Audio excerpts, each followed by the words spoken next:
Let's bring in Mike Cozzi, a check on sports. Morning, Mike. Good morning. How are you this morning? I'm really good. All right, I've got a couple of things that I want to pass along to you this morning, if I can. If I can find it, that's my biggest problem, finding things that I've done. All right, here we go. How about this? The National Football League Players Association now have 72 players testing positive for coronavirus. Do you realize, with that number, I think that season's in serious jeopardy. And I don't know about you, Mike. I've been watching some of these baseball games without people in the stands.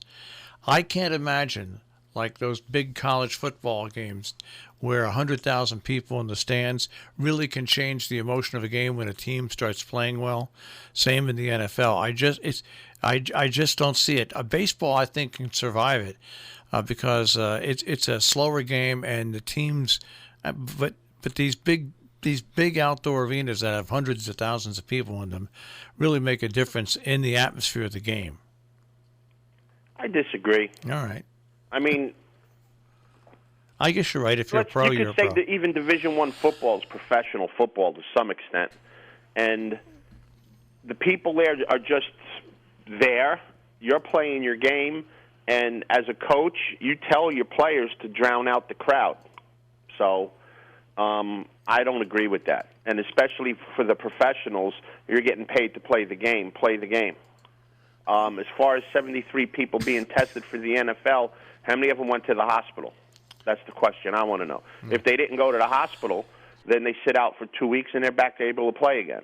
So, I mean, that's the thing. I mean, it's like the thing with Florida. Florida said the numbers went through the roof. Well, they were reporting fake numbers. You don't know who to believe on this stuff anymore. I've been at high school baseball games for the last 3 days for 6-7 hours a day, and there's been a couple of hundred people at each game. All the kids get tested. No one tested positive. So who do you believe anymore? I don't know. I mean, people are dying to watch sports because when you get a couple of hundred people at high school baseball games, people are chomping at the bit. I know myself and my friends, we're all getting together tomorrow night to watch the Yankee-Met game because it's going to be on TV. So we'll see what happens.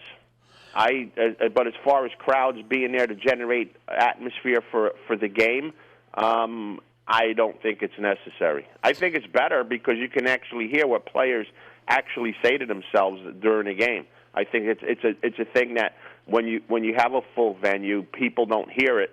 Maybe some people at a game hear it, but definitely nobody on watching on TV hear it.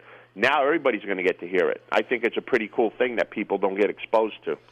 You know, I watched an interview yesterday. I love this guy, the LSU head coach. I love him. Oh yeah, Orgeron. Yeah, I do too. And at the end of the interview, when he says that he really thinks that we need football, the country needs it, Louisiana needs it, and you know how he entered up the interview, right? Go Tigers! Go Tigers! I just love the guy. I do. He's a perfect man for that job. No, I like him. He's a flamboyant guy, and he gets the job done. But he's not over. He's flamboyant because he is who he is. That's exactly. Who he is. It's not a fake flamboyant. No. And it's not a flamboyance that he got because he became head coach of the Tigers. I remember before he was head coach, listening to him as assistants and other same thing. It was the same thing. He is who he is, and I think that's what makes him so great. And his voice is the best. Oh, sounds like he's got rocks in his mouth. But I mean that in a good way, not in a bad way. Oh, I also think a lot about football's the devil when I see him. Oh, yeah. Bobby Boucher. No, I agree. Yeah. I love the guy. It's people like that are great for sports in general. You get away from all the trash and garbage and get down to someone who just loves the game. Absolutely. All right, so there must be a lot of racing coming up this weekend.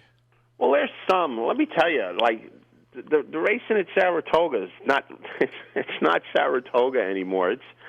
It has nothing to do with the virus. It's weird. Racing as a whole is weird.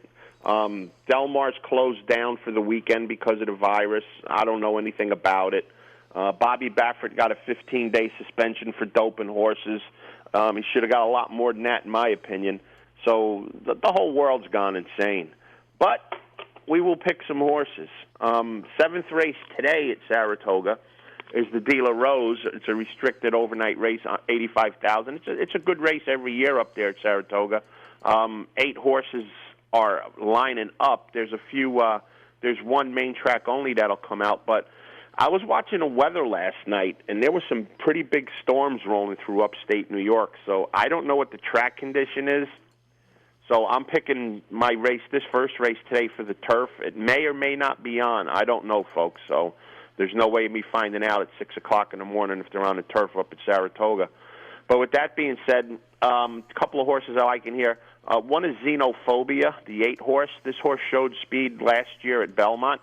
Came out of the box this year after about 7 months off and ran a real even race. And that's the things you're looking at when you're picking horses now with these layoffs because there was no racing. This horse does have speed, and the De La Rose is on the inner turf up at Saratoga, and speed is a big weapon. So at 10-1, I'm going to use that horse. Another horse I'm going to use is the 4-horse Clara Peters, trained by Brad Cox. This horse is a closer. He's going to have to close, but he's good at the 7 furlong to 1 mile distance, and even if there's a quick pace or a slow pace, he seems to be able to close into it. So I'm going to use the 4. But my top pick is going to be the 1, Catch a Bid. This horse ran twice over the Saratoga Strip as a 3-year-old last year and got a win and lost. He ran a second by a neck. He came off the shelf after, I think, about 8 months off at Churchill Downs on the turf. Ran a very slow race, but got out front and milk crated it all the way around. And this horse has a lot of adaptability to run on the pace and just off the pace. And if you look into his past performances when he ran second at Saratoga, he ran second to Varenka, who's a very, very good turf horse. So in the 7th race on the De La Rose, if they're on the turf, my top pick's going to be the 1, Catch a Bid, 4, Clara Peters, and the 8, Xenophobia, rounds out my exacta. The 9th race today up at Saratoga is the Shine Again. This is another $85,000 restricted stake race, going 7 furlongs on the main track. And again, like I said, I don't know if it's sloppy, fast. I have no idea right now. But 2 horses I'm looking at. One is the 2-horse, Risky Mandate. This horse has run very well last year up at Saratoga, winning a $92,000 allowance race and then running 3rd in the Prioress. This horse ran 2nd at Churchill Downs at the end of June. Has been working out very good at Churchill Downs. Very, very good for Tommy Amos. So this horse comes into the race in top shape, and that horse will be my top pick. The 5, Indian Pride, will be the overwhelming favorite for Chad Brown, but I think that Risky Mandate is just in very, very good shape and can get the job done today. You can use the 5, Indian Pride, in your exacta, and another horse to use in your exacta is the 10-horse, Please Flatter Me. This horse ran in Garana's comeback race in early June at Churchill Downs and ran 2nd to Garana, which is no disrespect for this horse. If you look, this horse ran against another good sprinter, Kofafi, 2 times last year. So Please Flatter Me has been running against good horses, and this horse can do the job at 10-1, can hit in the exacta and maybe even pull in the upset.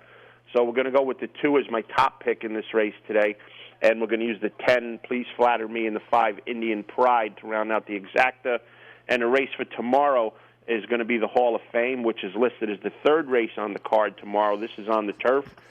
They're going 1 mile and 1/8. 2 horses I'm looking at in here. One is the 6-horse, Get Smokin'. This race is on the inner turf, and like I said, speed's pretty dangerous.